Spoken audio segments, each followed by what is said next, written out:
From courtside of the virtual hardwood, it's the NLSC Podcast. This is episode 528. I'm Andrew Now Forum, Andrew NLSC on X. With me as always, my co-host Derek, DP3 Now Forum, and DP3G and DP384 on X. Derek, good to be on here talking basketball gaming and basketball as always. And to that point, what's on the agenda this week? We will first discuss EA's boss, Andrew Wilson, promoting the idea of ads in EA's AAA titles, followed by discussing our main topic, which is the best three-point shooters in video game history. And then we will finish up with players we would overwrite when making custom rosters. So, Andrew, an article came out on May 10th, the game developer site. The writer is Justin Carter. And the title of this article is, EA boss thinks ads in AAA games would be a meaningful growth driver. And it states, what could help AAA games get even bigger right now? According to EA CEO Andrew Wilson, the answer lies in ads. During a recent earnings call, Q&A, Wilson was asked by an analyst about dynamic ad insertion in AAA titles as a means of revenue. While he thinks it's still early for that, he noted its potential as a meaningful driver of growth for the publisher. In fact, internal teams at EA are already exploring, quote, very thoughtful ad implementations, end quote, Wilson revealed. For him, the important thing is to build up communities in games, then figure out how ads are potential growth drivers. And this is a quote from Andrew Wilson. He states, we have looked over the course of our history to be very thoughtful about advertising in the context of our play experiences. As we start to build community and harness the power of community beyond the bounds of our games, how do we think about advertising as a growth driver in those types of experiences? So, Andrew, they're trying to make it seem like it's all about the community, right? Oh, they're yeah. trying to make it seem like it's something that's going to help the gamer and that it's a meaningful endeavor. And I'm just not buying it. I think it's just another way for the suits to line their pockets. I don't think this has anything to do with community. And I also believe that the ad placement could be, we don't know the details yet, but it's possible that it could be during loading screens. It could be inserts on different menus, all of that stuff. And I'm not looking forward to this. And EA also, if it was successful with EA, it would be pushed out by other greedy developers. So I wanted to get your thoughts on this. Yeah, there's no doubt that other developers, other publishers will try the same thing if it's successful. This is an industry that obviously follows trends, and any trends that possibly make publishers, multi-billion-dollar corporations, even more money, they're going to do. And just like microtransactions, I don't see it helping the gamer at all. And part of me doesn't even want to entertain the idea of it being okay. But to that point, if it was just the Dawners, or any way you'd see advertising during a real NBA game in the background, you can at least say it's not intrusive. But I don't think it would stay not intrusive. There's going to be unskippable ads. Actually, we have seen some ads like that in NBA 2K over the years, including one for a TV show that was definitely not family-friendly. And while that doesn't offend me, it's certainly not appropriate for the younger gamers who are part of that younger demographic that the NBA 2K series is obviously aimed at these days. So we have seen this before. We have seen companies try to push their luck, put in these ads, put in unskippable ads. You can see how they're going to do it as well, Derek. Watch this ad, and we'll give you some VC or some MT, some in-game currency for watching the ad. Oh, yeah. That'll be part of the driver. Exactly. It will be... Actually, NBA Live actually did that. I recall doing that a couple of times to get some extra coins in Ultimate Team back in the day. And so here I am, part of the problem once again, Derek. But I can see this becoming a big problem. If it starts out unintrusive, you can say, well, they're just doing it in the background. It's on the Dawners. It resembles an NBA broadcast. We've seen real brands in the game thanks to the jersey sponsorship patches and other advertising on the Dawners, etc., sponsored events in my career and my team, etc. But, give them an inch, they'll take a mile, and I can see this becoming really, really bad for gamers. Yeah, I think the advertising is already crazy in basketball titles, right? Do you remember in NBA 2K19 where they go off, like Harlan talks about how Gatorade is so great Oh yeah, at 2K14 quenching did it as well. people's Actually, that's thirst been in the game and for a all of long that stuff. time. Yeah, that's Yeah, it's like straight up obnoxious. advertising for Gatorade. But yeah, there's tons of sponsors and advertising in my career already, right? And in the NBA 2K titles, and if EA comes back with a basketball game, college or otherwise, I'm just picturing how these ads would look in the game and how they could also, like you stated, kind of be predatory in their Absolutely. own way. Click on this if you want to get 1,000 VC. If you want to get this reward, click on this ad. And spamming video games will never be popular with consumers. And And yet they're so, framing it as a benefit for us, which is just so disingenuous. yeah, exactly. So let's get to something positive, Andrew. So the main topic. Three. I asked the community, who are the best three-point shooters you used in basketball video games? And the bonus question was, name some non-stars, examples like Steve Kerr. Because, like, obviously Steph Curry can light it up, right, in basketball video games. Kyle Korver is another one. He's actually on my list to talk about. But it's always nice to hear about the non-stars, guys that maybe only average, 3 to 10 points a game or something, but you could score, 30 or 40 in a game by hitting 10 plus threes with them. So there's a couple of those guys on my list as well. So I actually have 12 players to discuss, Andrew. And you and I have been playing basketball video games for a long time, which is why my list is long, and I didn't even name half of them. And I named just mostly the most popular in my household. And this community question received over 70 responses on Twitter, Andrew. And we received responses on other platforms as well. So there's no way that we can read off all of your responses. Otherwise, the show is going to go for 5 hours. So Andrew has picked 10 responses throughout our social media platforms to read off on the show. And if you want to see the other responses and what the community is saying, you can go to that tweet on my D for 3G handle. So Andrew, who has lit it up for you from 3 in the past? So this is interesting because, traditionally speaking, in classic basketball video games, three-point shooting was probably one of my weakest skills on the virtual hardwood. I would often try and take threes from too far back. I was too aware of the three-point line, didn't want to have my player stepping over the line, so I was stepping too far back. A couple of games in the early days, if the control circle or the control indicator was over the three-point line, it counted as two. So that was frustrating in a couple of titles back in the day. I think Live 96 might have been one of them. So I'd be shooting from too far back, or I'd be trying to force the issue to try and close a gap or whatever. So three-point shooting in some of the sim titles, at least, was one of my weaker skills. That being said, I was obviously playing with the Bulls a lot back in the day, in the mid to late 90s. So Steve Kerr, as you mentioned, is an obvious choice, but he was one of those players that I was lining it up from three-point range with. Actually, Judd Bushler on those teams I was making a lot of threes with as well. And probably because I wasn't trying to force up as many shots as I was with Pippen and MJ. But those were the guys who did make some big threes for the Bulls back in the day. So Steve Kerr is obviously one that comes immediately to mind. So Steve Kerr is on my list, and for his endeavors in 90s basketball video games. So just some facts about Steve Kerr. His NBA career went from 1988 to 2003.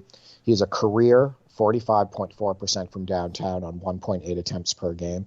He led the league in three-point percentage twice, once in 89-90 when he shot 50.7% on 1.8 attempts per game, and in 94-95 when the line was moved in when he shot 52.4% on 2.1 attempts per game.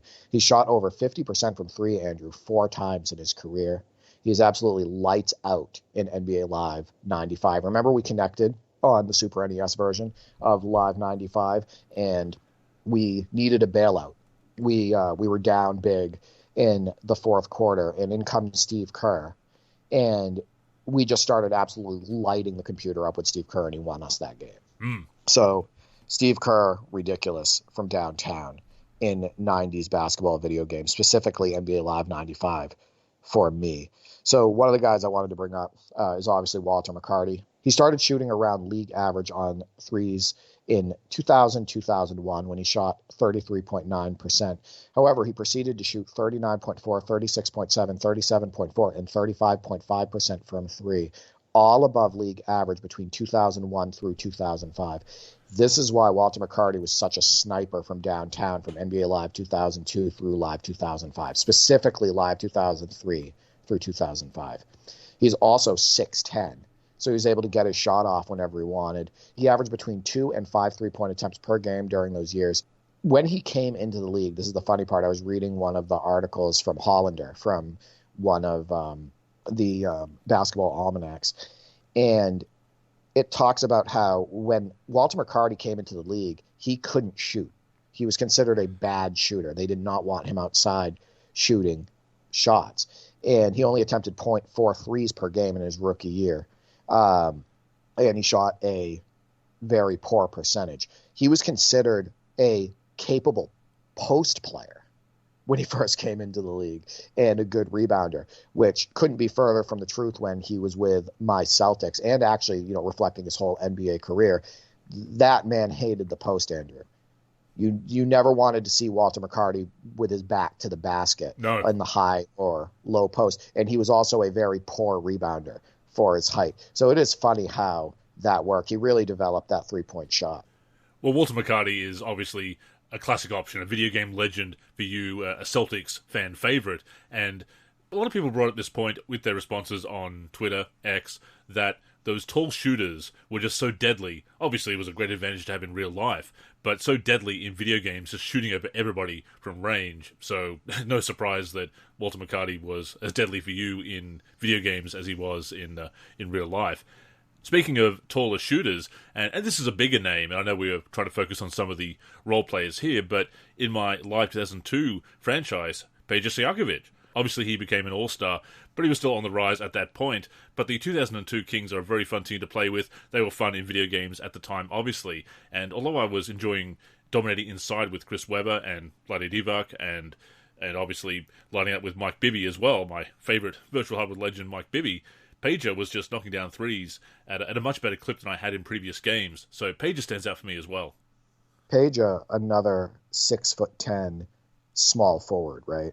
Anytime you can get a guy who's around 6'10" and be able to slot him in at small forward, and in some of these video games at shooting guard where it wouldn't hurt you, it makes you that much deadlier as a team from the outside. So next on my list is Keith Van Horn. He was a sniper in basically every basketball video game I ever played. Another 6'10" guy who could get a shot off whenever he wanted. His career three-point percentage is 36.1%, which is above league average, and had season highs of 39.9% in 03-04, 38.2% in 2000-2001, and 38% in 04-05. He averaged 2.9 three-point attempts per game in his career. My brother Mark was obsessed with Keith Van Horn in fantasy drafts. He would always slot him in at small forward and sometimes put him in at shooting guard if the game allowed it. And he would routinely, Andrew, average 50 to 60 points a game with Keith Van Horn on almost all threes. And Keith Van Horn was by far the deadliest in NBA Live video games. Once again, we're talking about that time frame, in the early 2000s. Early mid-2000s. So, Keith Van Horn was a huge name in our house, and he just would always shoot a high percentage. I want to say a bit of an overlooked player from the late 90s and early 2000s. I mean, Tim Duncan is the standout of that 1997 draft, obviously. Billups became a multi-time All-Star, Finals MVP. Tracy McGrady, obviously, in that draft as well. But Keith Van Horn was a fine player in his prime before injuries took their toll. And he did retire very young, actually. But yeah, also overlooked about Keith Van Horn, even if you do remember him, is the fact that he was a strong three-point shooter, especially for a big man. Yeah, here's the thing, too. I mean, he only shot 2.9 three-pointers a game for his career, and he was like a knockdown shooter. If you go watch the footage and you grew up watching Keith Van Horn, he would routinely hit contested threes, right? Great touch, people jumping out at him. Yeah, he can just shoot over people. And he still, with only attempting that many threes back then, averaged 21.8 points per game as his best. And that wasn't even one of his strong three-point years. In fact, it was his lowest three-point percentage of his career that season. But he averaged 16.0 for his career. Now imagine Keith Van Horn in today's NBA at 6'10", small forward, power forward, stretching your floor, and now attempting 8 threes a game. 7 or 8, right? Knockdown shooter. So I think he would be a lot better even in today's game, especially with the hands-off defense, because he was playing at a time where part of his career was, with hand checking, and just when they allowed more physical play in general. So next for me is Dan Dickau. So 6-foot point guard who played from 2002 to 2008, career 3-point percentage of 34.1%. So like right around the league average each year. He was a menace in NBA Live 2003 through NBA Live 2005. My brother Mark scored 100 points with him and a half against my other brother. His season highs were 36.1% in his rookie year and 34.7% in 04-05 on 3.5 attempts per game. I just have these memories of my brother Mark playing 100 miles an hour and just pulling up with Dan Dickau from absolutely everywhere. And my brother Nick doing everything he possibly could to jump out at him, block him on his shot, all of that stuff. And it didn't matter how guarded Dan Dickau was, he would just smoke the 3-point shot. So Dan Dickau, not a star, not a long NBA career, but he could give you 30 or 40 if you use him right. The thing I remember about Dan Dickau was entering the league and he wanted to keep his number 21 from college. And the Hawks told him, no, we can't give you number 21. And he said, why not? And they said, well, that's Dominic Wilkins' retired number. He said, oh, my bad. That's certainly understandable. That's one of the stories that stands out about Dan Dickau. Obviously not the most storied NBA career, but clearly on the virtual hardwood, a legend. As you've mentioned before, just in your brother's hands, an absolute superstar, Wilt Chamberlain, and every other great scorer combined, obviously, to put up 100 points in a half. But that's how it would be with those great shooters in video games, wasn't it? Exactly. And I think the thing is that it's very important that when you play video games, you don't always take them so seriously, right? Exactly. I think one of the things that made our memories so great with these basketball video games and for us to experience so many unique memories is because we would do that. We would use guys like Dan Dickau out of, context. We would use him differently than he would be used in real life. My brother Mark would draft Walter McCarty and play him 48 minutes a game, right? And just absolutely try to light us up with him. And I think that just makes video games so much more fun at times. I mean, I love going sim. I love using players to their strengths. You know that. You've played with me a ton of times. But at the same time, a loose approach can be equally as fun. Oh, absolutely. And I'm a sim head as well. I consider myself a sim gamer. But there are acceptable breaks from reality. Sometimes you just got to have some fun. 92 points with Ben Gordon in a Live 06 game is in no way realistic. But I just wanted to go for it and see if I could score 100. Came up a little short, obviously. But that's okay. Just bending reality sometimes, especially in a Dynasty, a franchise mode game where you're already influencing the results in an unrealistic way. The 2006 Bulls winning the championship with such a young team that was still developing is not realistic in the first place. So I'm all about playing a realistic style of virtual basketball, but don't let that limit the fun. Absolutely. And look at what you do with your My Career, right? Oh, yeah. Like, look at the stats you put up. That's not realistic. And, I mean, look at lifelong My Career players, people like Chris Smoove, right? I mean, he put up 90 points a game on like 80% shooting, right? So, that it's part of the fun. My brother Nick and I, we had an against season on NBA 2K19. We were using the 91-92 Classic Seasons mod, and he was averaging, I want to say, 38 points, 24 rebounds, and 12 blocks a game with David Robinson. That's unrealistic, right? But boy, we were having an absolute blast. He was each game was we were laughing about it. That's how crazy it was. Yeah. And I think that's good. I think that you need those breaks from reality. You do. From time to time. Sure.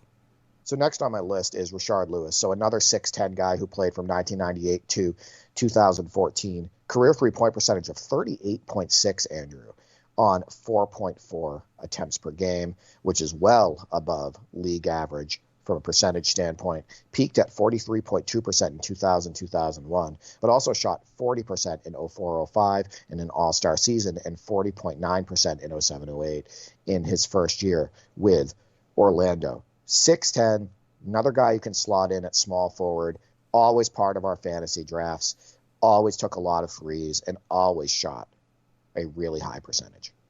The $100 million man, Rashard Lewis, one of the big contracts in the mid-2000s. Yeah, and there's definitely a theme emerging here, having those tall players that can just knock it down. Once again, as we've said before, these players did exist before modern times, the last 10 years or so. This is not necessarily a new thing, and we saw some examples when we get to the community's responses of players like Terry Mills, for example. A lot of taller players who were guns from the outside. But yeah, Rashard Lewis, quite a player back in the day. Yeah, he another guy that I just think would be even 10 times better today with the freedom they would give him and the fact that the defense is kind of handicapped. Like the offense has such an advantage today. He would be so hard to stop. He shot such a high percentage. He also had quickness, and he could get to the hoop in his younger years and whatnot. It wasn't abnormal to see Rashard Lewis, throw it down on somebody. So he would be even better today, just like Keith Van Horn. Oh, no doubt. I mentioned Ben Gordon in my Live 06 franchise, and obviously he was a gun, great shooter back in the day, and he would be sometimes hit and miss for me, actually, in that game. Again, probably because I was trying to force it with him being the top scorer on the team. But another player on that squad who would light it up from the outside for me, Eric Piatkowski. I had a great fourth quarter with Eric Piatkowski where he shot me back into the game, got a great come-behind victory, and when that happened, Derek, I had to give him the start the next game. I love doing that in my dynasties, my franchise games, where you'd be playing through the season, having the journey with all the ups and downs, and you'd have a role player have a great game for you, maybe hit a bunch of threes, obviously, and shoot you back into a game, get you the victory.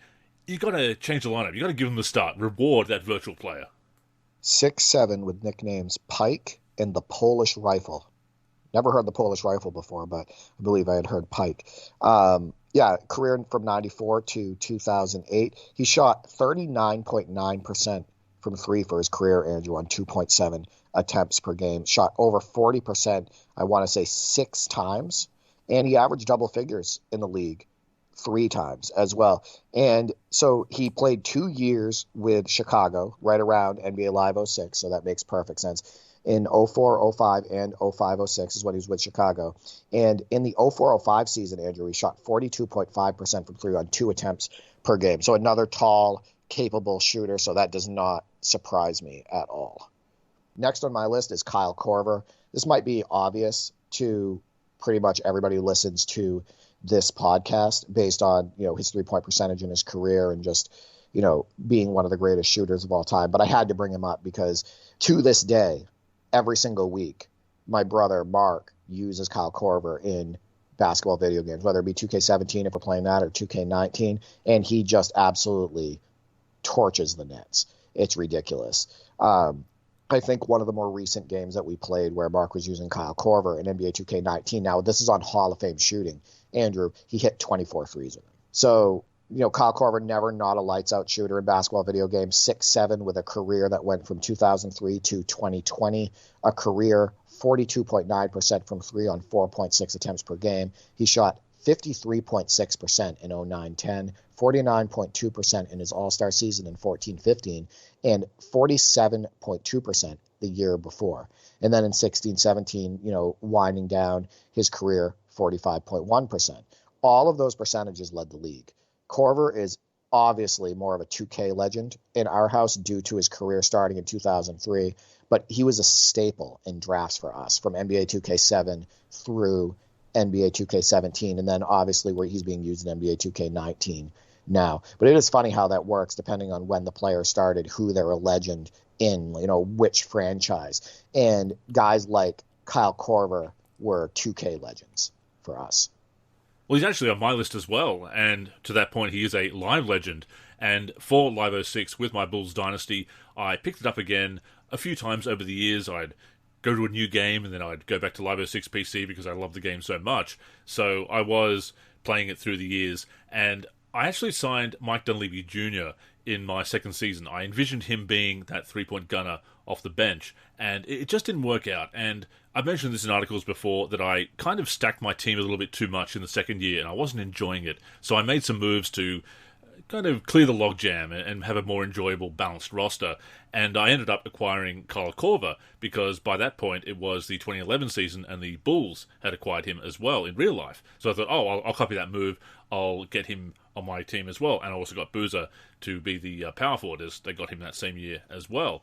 And loved having him on the team, and of course he had the shooter Freestyle Superstars in Live 06, so when all else fails, go to Freestyle Superstars, as you know, Derek, and yeah, he hit a lot of threes for me, thanks to that ability. You know what's weird? I also was routinely disappointed when I used Mike Dunleavy in video games. And it doesn't make sense because he fits the mold, right? He's a 6'9", small forward, and even played shooting guard for many years in his career, and shot 37.7% from three on 3.5 attempts per game for his career, and had many seasons over 40%. But he never did it for me. I was never able to really light it up with Dunleavy, which is very interesting. By the way, his nickname is The Natural. I remember that, yeah. How he got that one. Yeah, that's interesting that he has that nickname. I wouldn't have picked that one myself. Yeah, it is strange that he wasn't working out for you either. And also, that was a move I made in 2006, 2007, and the Bulls actually went on to sign him many years later, and he had a better run for the real Bulls than he did for my virtual Bulls. And one final point about Kyle Korver. Didn't he have a great performance for us in Live 10 in a comeback victory? Or one of the games we played in Parsec? He did. We were using Utah, right? Yeah. I think it was actually, was it on NBA Live 09? Might have been 09, yeah. I want to say. Yeah, I think it was when he was with Utah in NBA Live 09, and we lit it up with Korver. I also want to point out that I think sometimes, especially with the titles where they had signature shot forms, the signature shot form matters. Oh, definitely. When it comes to how effective you are. And you notice that out of all of those responses on X, that Steph Curry was not mentioned. Do you know why?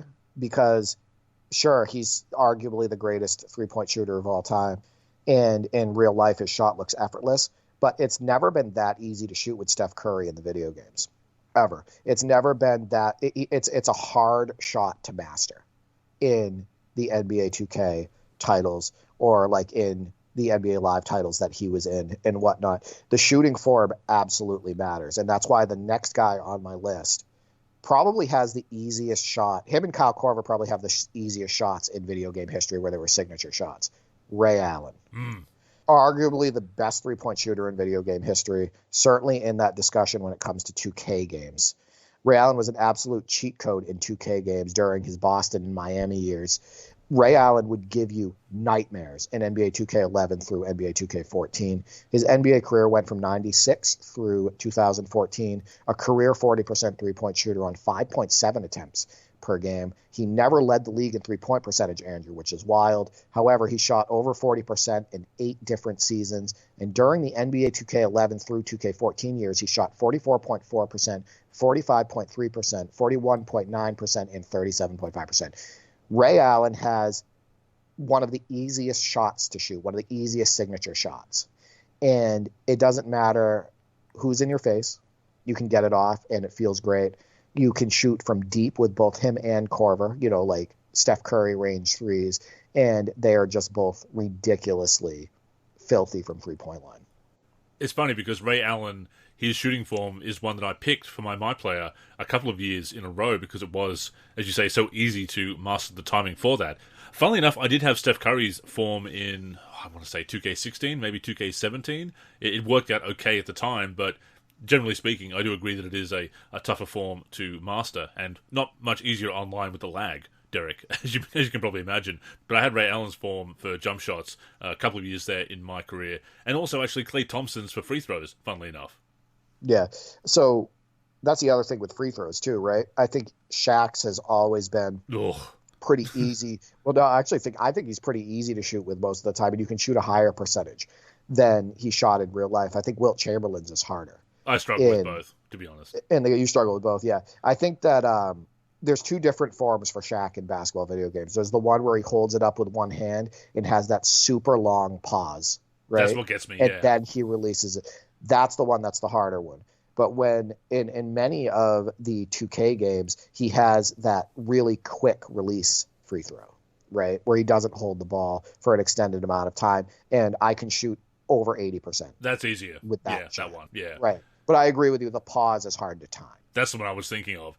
Sidebar here, do you like the move away from that timing to having the timing independent of the animation, or would you prefer that timing with the animation? Because I have mixed feelings, because sometimes it does make it artificially harder, but it's also a good challenge, so I'm conflicted.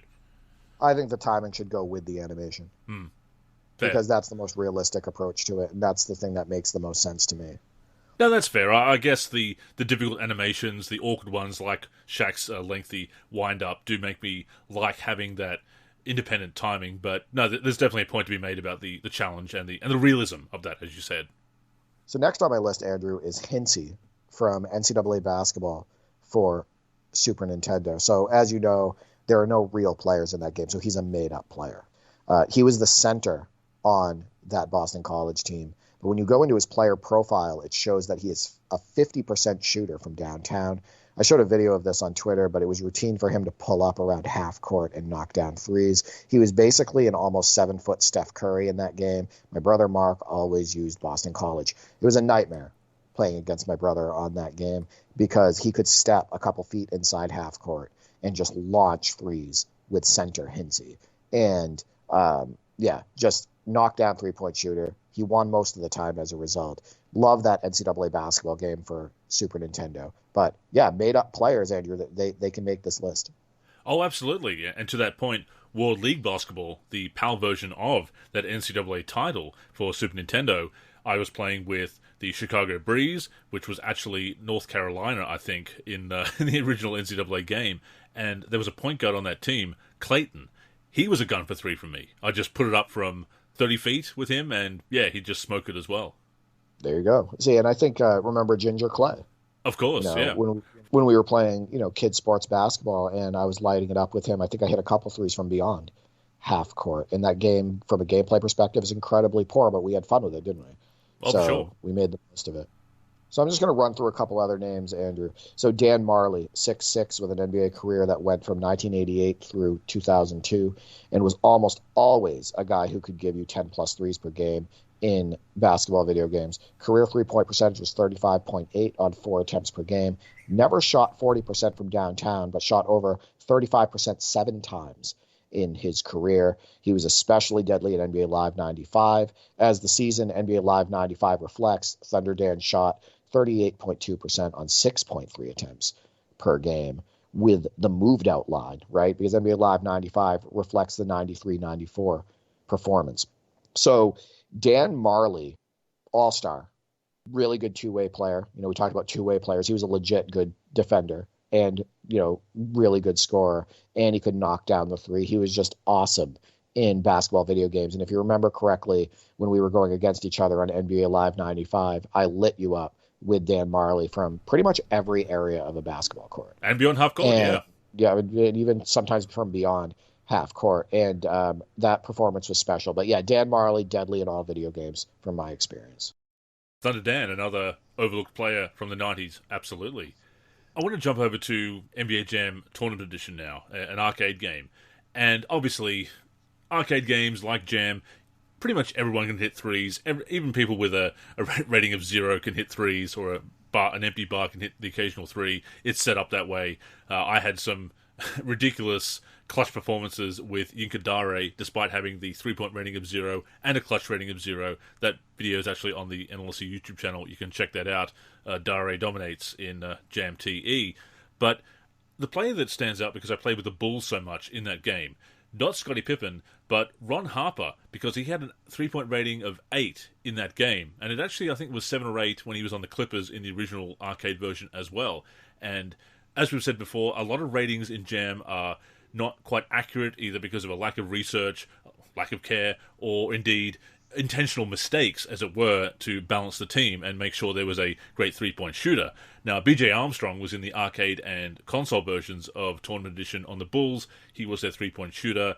He was removed in the PC and PS1 versions because it was a final 95 season update, and he was expansion drafted by the Raptors, so he was no longer on the team. They replaced him with Ron Harper. Ron Harper, with his 3-point rating of 8, was my 3-point shooter in Tournament Edition when playing with the Bulls.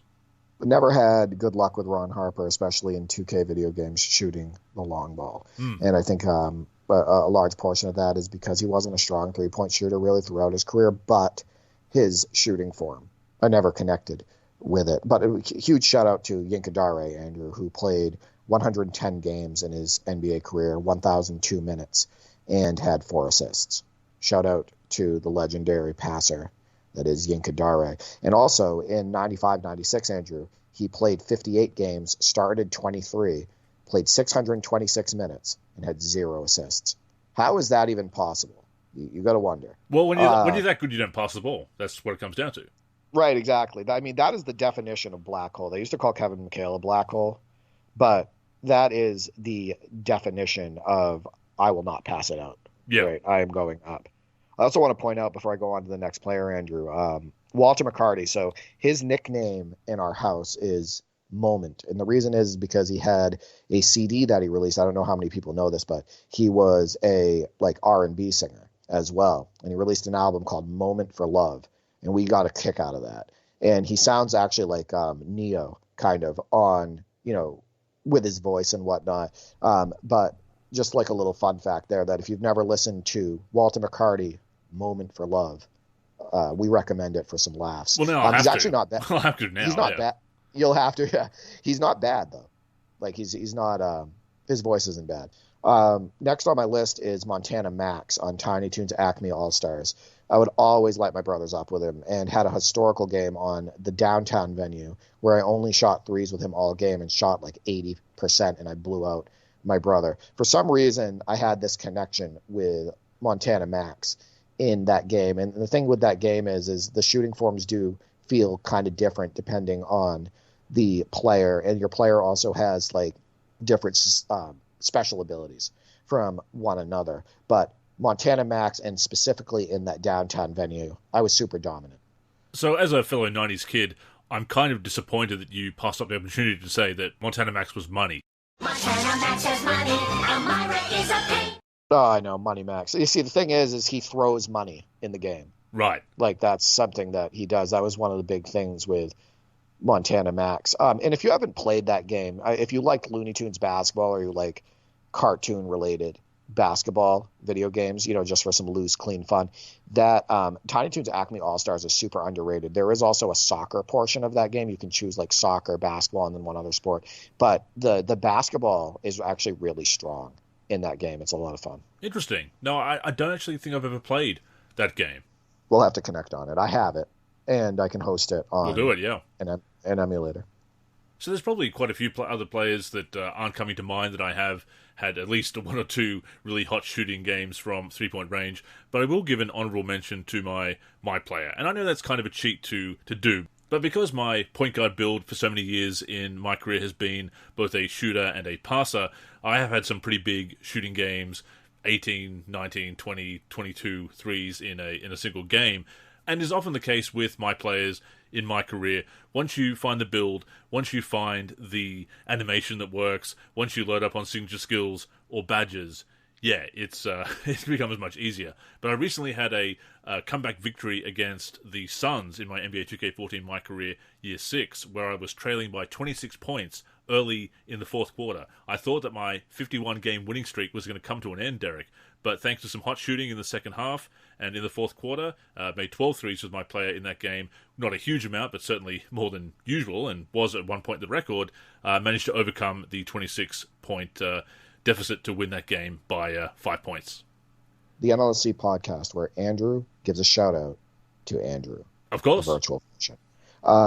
No, that is special. 12 threes in a game is a lot. Isn't that how many Donyell Marshall made? Yeah, him and Kobe, 12 of 18. It was actually 12 of 18 that I shot as well, so matching the two of them.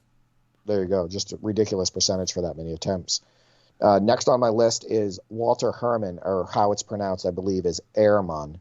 But NBA 2K7 through NBA 2K9, 6'9", with an NBA career that went from 2006 through 2009.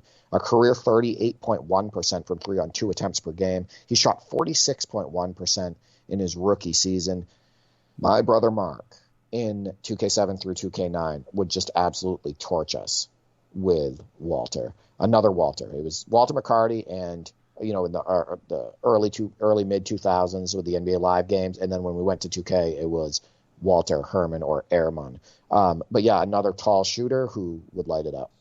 It's funny that we have so many of these tall shooters that are among our favorites. Yeah, that's the last one on my list. I might as well get into that. Dirk Nowitzki, Andrew. Oh, of course. NBA 2K14 through NBA 2K17 specifically. The trailer 3 in NBA 2K16 was absolutely ridiculously dominant because Dirk would be the one who passed the ball in. So he was always trailing the play.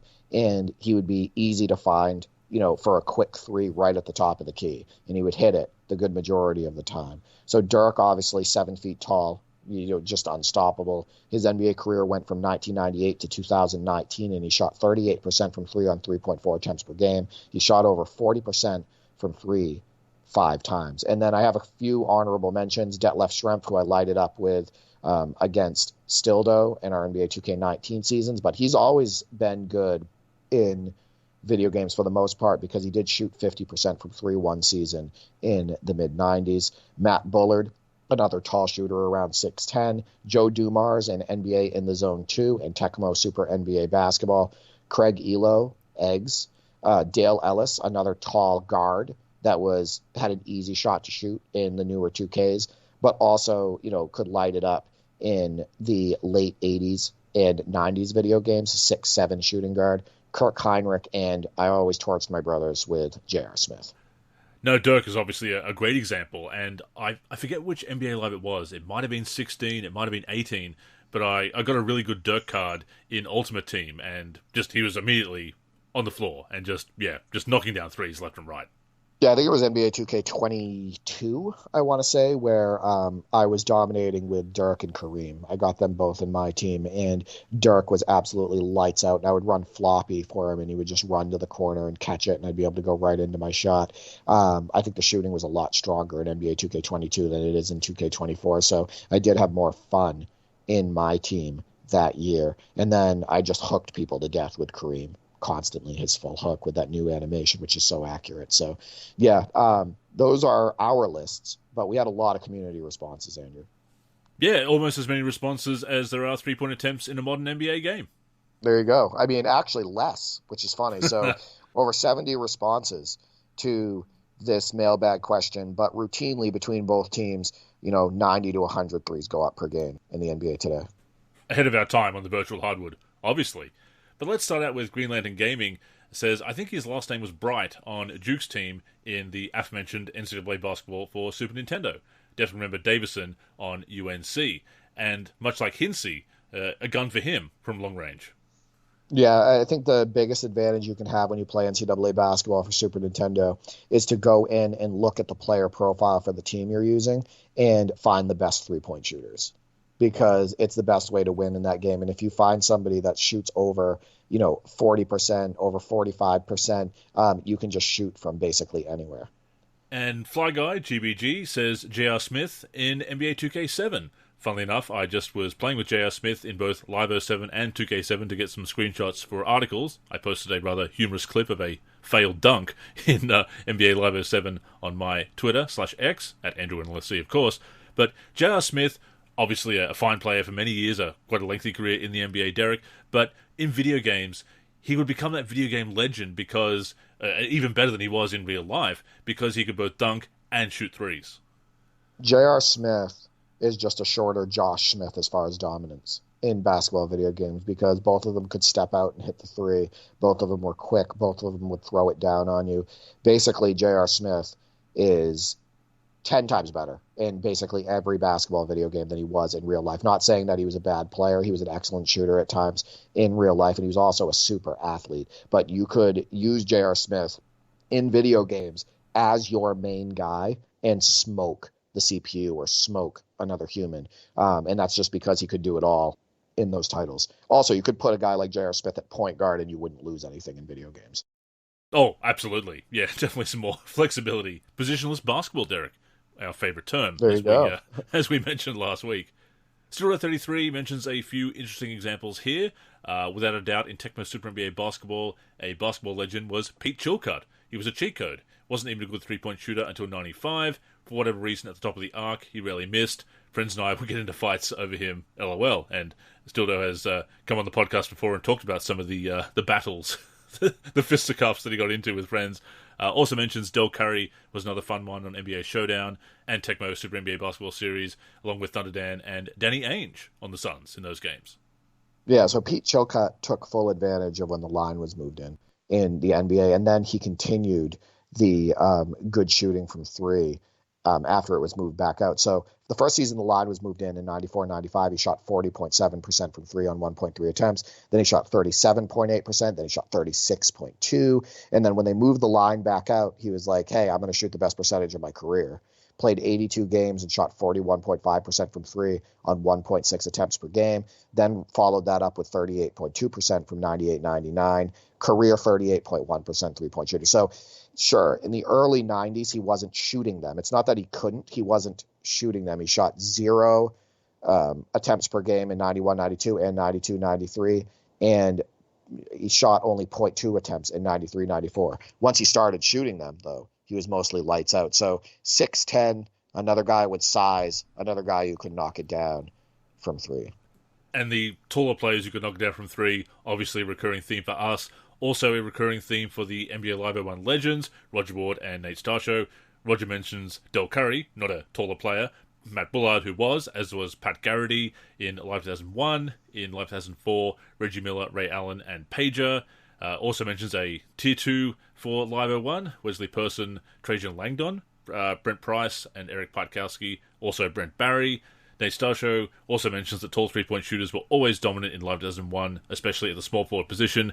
Mentions Walter McCarty, one of your favourites obviously. Echoes Matt Bullard and Pat Garrity. Mentions Pager and Dirk. Cliff Robinson, obviously, as well. Rodney Rogers and Rashard Lewis.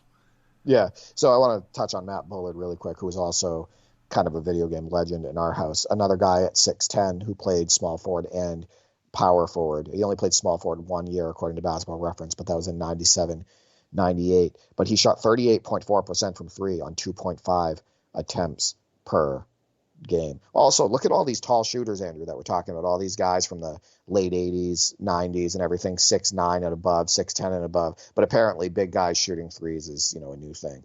Anyway, we won't get into that. But Bullard in 2000-2001 shot 40.4% from three, 44.6% in 99-2000, and 41.6% in 97-98 when they moved the line back out. So Bullard could absolutely knock him down from three. I remember that I think it was Roger who subbed in Matt Bullard for Akeem Olajuwon to get a game winner on NBA Live 2001 with Matt Bullard. So that's the type of impact that Bullard can have in video games.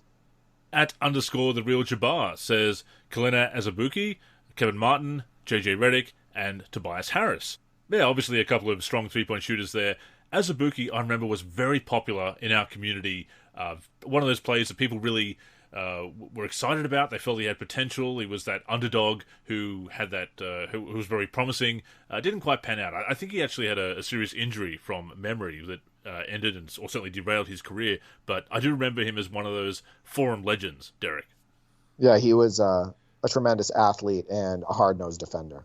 And I know that people like those aspects about him. About Kevin Martin, so he averaged 24.6 at his peak, Andrew, in 08-09, 38.4% from three on 4.2 attempts per game for his career. Lights out three-point shooter in video games. And despite his awkward shooting form, it was actually a very easy shot to shoot. If you remember correctly, we had a game recently on NBA 2K8 where I think the first 3 or 4 shots of the game was me hitting outside shots with that awkward form with Kevin Martin. Grassman453 says, in NBA 2K13, for some reason for me, it was Westbrook. And obviously Westbrook can hit threes, but not his strongest suit.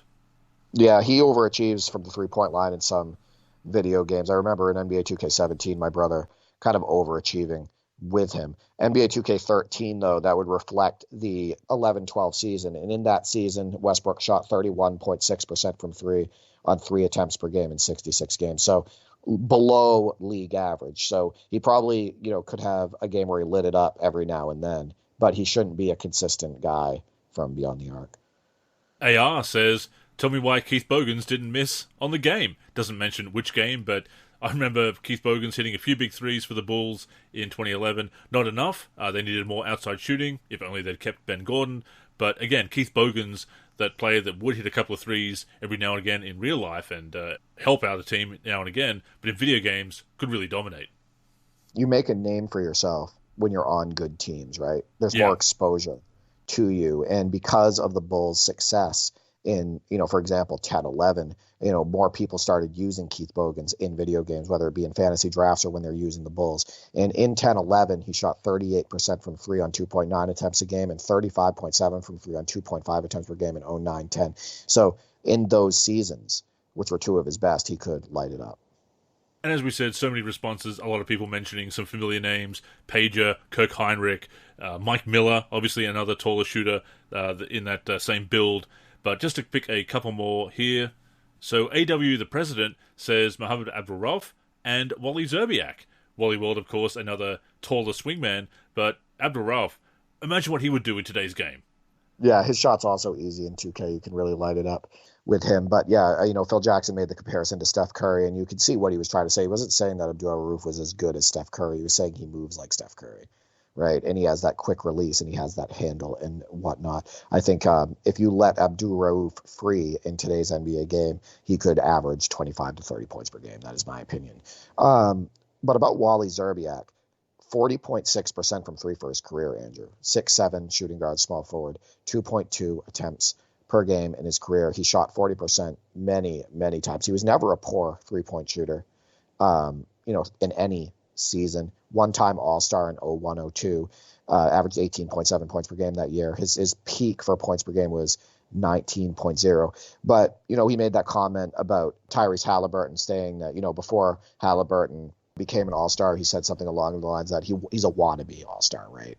Like, basically, he's not a true all-star caliber player. And a bunch of the kids in the comments were like, who is Wally Zerbiak? Like, who is that? Like, how does he have a right to talk and all that stuff? Well, kids, he was an all-star. He was actually a good player for He made it to the NBA. That's who he is. If you're on Twitter asking a former NBA player, look, just because you play in the NBA doesn't mean you are always right about things. Gilbert Arenas is a great example of this. But if you're going to question someone's credentials when you're also giving your take and you haven't even made it to the NBA, by your own standards, you've disqualified your own opinion. That's silly. Right, but he also didn't say anything stupid or malicious. That like too. He was saying, I don't think, right? Like and he didn't just make the NBA. Yeah, I mean, he was an all-star, right? In that season, he played 82 games for a good Minnesota team. He shot 58.8 from the floor, 45.5 from three, 83.1 from the line, and averaged 18.7 points. He was by far not a scrub. So I just want to point that out. And just to quickly run through a couple of other interesting examples here, Oldhead, at oldhead_x, says, used to slap with Terry Mills. We mentioned Terry Mills, obviously one of those earlier three-point shooters from the late 80s and through to the 90s. Royce mentions Reggie Miller, Chris Mullin, Mark Price, Dan Marley, and Steve Kerr. Also Sam Perkins. Classic second line says, Chris Quinn, not sure which 2K, but he was my guy. And B, at BWell23, says Jason Capono. So a good mix of stars and borderline stars and occasional all-stars, but also some prominent role players as well. And even then you throw in somebody like a Chris Quinn, Derek. Very short career, not a whole lot of minutes, not a big role, but in video games you find that guy who can shoot threes and suddenly he becomes a star on the virtual hardwood. So Terry Mills, another 6'10 guy, Andrew. He played power forward for his whole career. 678 games played. He shot 38.4% from three on 2 attempts per game in his career spanning from 1990 to 2001. Chris Quinn is an enemy in our house because we would never draft Chris Quinn, but we hated to play against Chris Quinn. And the reason is because he would absolutely torch us from beyond the arc. And Chris Quinn's career was from 06 to 2013, so he would obviously torch us. We had moved on to 2K at that point, right? He would torch us in the 2Ks. But listen to his percentages. 37.7% from three on 1.8 attempts per game for his career. And he had 2 seasons where he shot over 40% from three. 07-08, 40.3, and 08-09, 40.9. So it's not a joke. He could light it up, and he would light us up. So that's how it worked with Chris Quinn. And that's also another interesting discussion we should come back to. The players that would light us up, even if they weren't necessarily stars in real life. Yeah, and especially with point guards, we could have that discussion because of certain games where point guard domination is so common because of the way the defense and offenses work in those video games. Chris Juhan is my go-to example, but we will come back to that another time. But in the meantime, thank you so much for all of those responses. Obviously, Derek, we love hearing about other people's experiences on the virtual hardwood. And yeah, we thank you so much for taking part of the discussion. Yeah, so many responses. Every time that happens, we're humbled by it. And we look forward to, getting your responses each week for these main topics and mailbag questions. But Andrew, let's wrap this show up with a topic that you love, because you love doing custom rosters back in the day, whether you'd be using in-game tools or something like DB Commander for the NBA Live games and whatnot. I asked the community, when creating custom rosters in past basketball video games, who were the common players that you overwrote? Basically, who were the unfortunate victims in order to get Jordan, Barkley, Shaq, or maybe even yourself onto a team? So because I know this is a topic that you absolutely loved, why don't you kick us off? Yes, I'll start with NBA Live 95 PC, which there were some players that we all pretty much overwrote when we were making 95 season rosters, Derek. And sometimes people would change it up depending on if they were making a retro roster or updating it beyond the 95 season. But when it came to making 95 rosters, final proper 95 updated rosters in that game, on the Bulls, we needed to add Michael Jordan. Obviously, Special K, Larry Kryskowiak, was the unfortunate victim of being overwritten by MJ in that game. Some people preferred Corey Blount or Judd Bushler, but they were actually on the playoff roster. So if you're going for accuracy, Crisco was the one to cut there. Trevor Ruffin would become Charles Barkley. Ruffin was on the playoff roster, but played minimal minutes. Antonio Lang was another alternative, but his portrait wasn't as suitable as Trevor Ruffin, being the doesn't resemble Charles Barkley as such, but more so than Antonio Lang wearing a Phoenix Suns jersey, being bald and having the mustache, etc. And Moses Malone would become David Robinson. David Robinson was not in Live 95 PC because he was the cover player of NBA Action 95, featuring David Robinson, obviously, the full title. So Moses Malone would have to become David Robinson. Moses Malone was on that roster, but wasn't active towards the end of the year, so it made more sense to get David Robinson in there with the 12-man rosters. And there was actually a roster player on the West All-Stars, much easier to override with David Robinson there. NBA Live 96, the first game I made roster updates for, Frankie King became Kobe Bryant, again because of the vague resemblance in the portrait. That was something that we always tried to do, where possible, overwrite somebody who kind of resembled the portrait because you knew it was going to be wrong. To that point, Stefano Rusconi became Steve Nash in 97 season rosters onwards. I know you like this one, Derek. Kevin Gamble became Paul Pierce, which just seems only appropriate as they both wore... You can't do that. You can't overwrite Kevin Gamble. Just like you can't overwrite Moses. You're killing me. But he was I know it's the last season of Moses. But. He was out of the league. What can we do? Logan Van der Velden, had a very short career in the NBA on the Clippers in Live 96 PC. He had no portrait by default, so he could become anyone. No portrait, no career stats. Logan could become absolutely anybody. In fact, anyone without a portrait in Live 96 PC, and if they didn't have career stats, even better to overwrite. Once again, always try to match a portrait to the player's looks and jersey they wore, if possible, but sometimes it was just whoever you could find to get a new player into the game.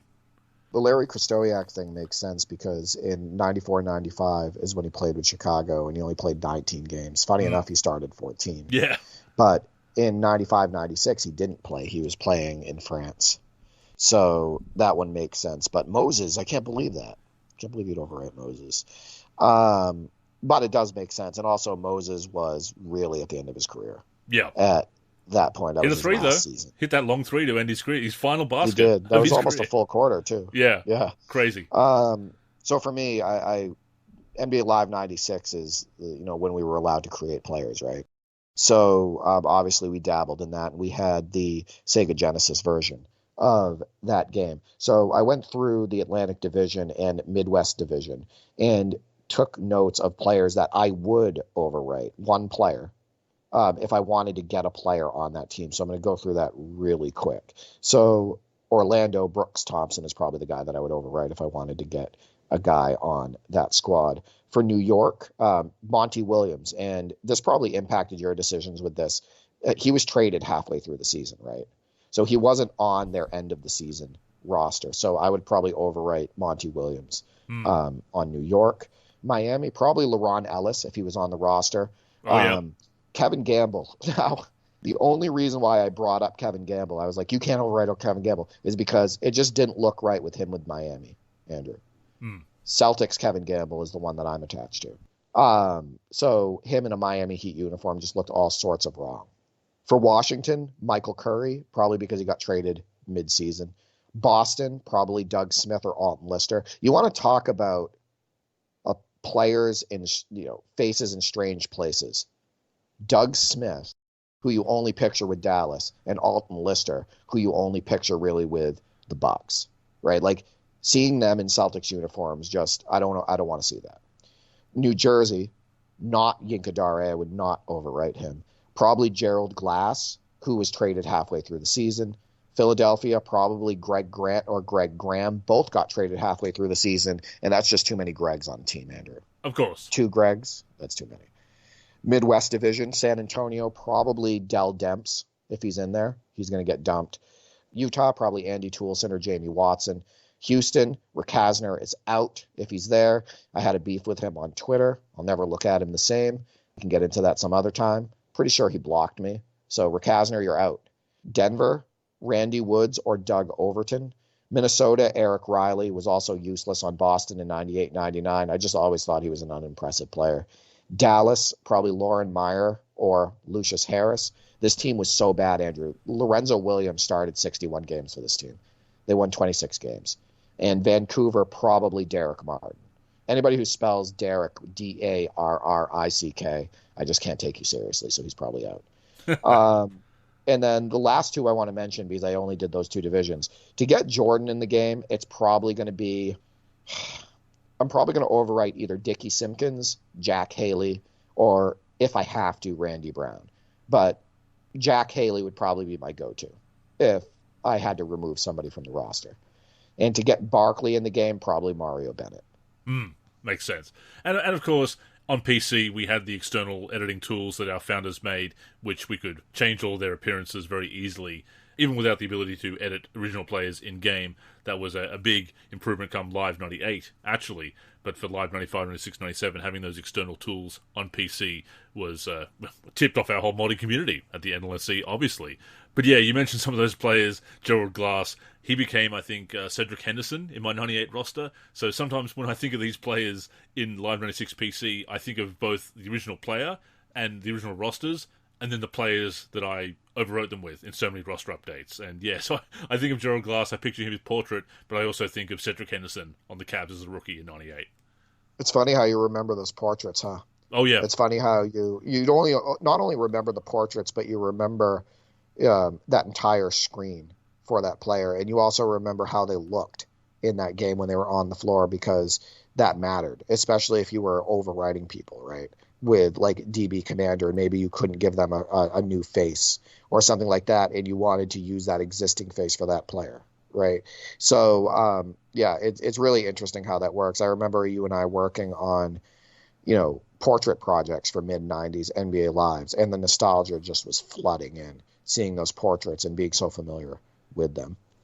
Actually did a Way Back Wednesday on the portraits in Live 95 and 96. A lot of them are from the Media Day 1993. They were recycled for a couple of years there.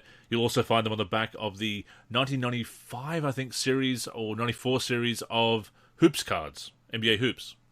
I love the NBA Hoops cards. You remember the NBA Hoops booklets? Yeah. I used to have them all. Michael Jordan, Larry Bird, Patrick Ewing, and whatnot. And I still have a lot of them, actually, in a binder. This nostalgia is just multi-level with video games and basketball at the time, and basketball cards and magazines and everything about it. This is why we still love basketball and basketball games all these years later, Derek. So many fond memories, and love sharing them with our listeners on the NLSC Podcast. Yeah, it never gets old. So let's get to a couple of community responses now. Layla in our Discord says, mostly the bench players. And yeah, obviously you are looking for those Mario Bennett's, Trevor Ruffins, Larry Kriskowiaks, although as you mentioned, he did start 14 of 19 games for the Bulls that year in 95. Looking for those players that you don't need and overriding them. Yeah, you're not overriding starters when you're doing this, unless you're doing like a full-blown season custom roster, right? Like going far in the past or far into the future. So yeah, you don't want to touch the starters. With the exception of Moses Malone, who was starting for the Spurs in David Robinson's absence in Live 95 PC, obviously. And Mace, at King J Mace, shout out to Mace as always, used to overwrite the whole Knicks teams for my homies I'd hoop with, a bunch of 5'6" to 6'2" custom players destroying the NBA. Melo got cut for me a few times. And this is something that we used to do a lot back in the day, and maybe it's fallen out of vogue with my team and my career and things like that, but putting yourself in the game as a created player, creating all your friends and replacing an NBA team, so much fun doing that back in the day. Yeah, and I actually have kind of a connection with what Mace was talking about. So he was talking about putting his buddies in the game, right? And that's something that my brother Mark and I have always had interest in doing, because you know how we played in local leagues together for well over a decade, right? And we obviously have different guys that we played with. And there's one specific season that we had in a local league where we had a guy on our team that was 6'10" and another guy on our team that was 6'9". And that's big for local leagues, Andrew. And in that season, we went 21-2, and we ended up losing in the finals. But we also had on that team a small forward who was 6'4", 6'5". So if you actually put that local league on an NBA floor, that team on an NBA floor, they can actually match up size-wise, right? Yeah. In the league. So we've always had this idea of wanting to put that team in a video game, like maybe me find pictures of these guys creepily on social media, or reach out to them and say, hey, give me a headshot, which would be really weird.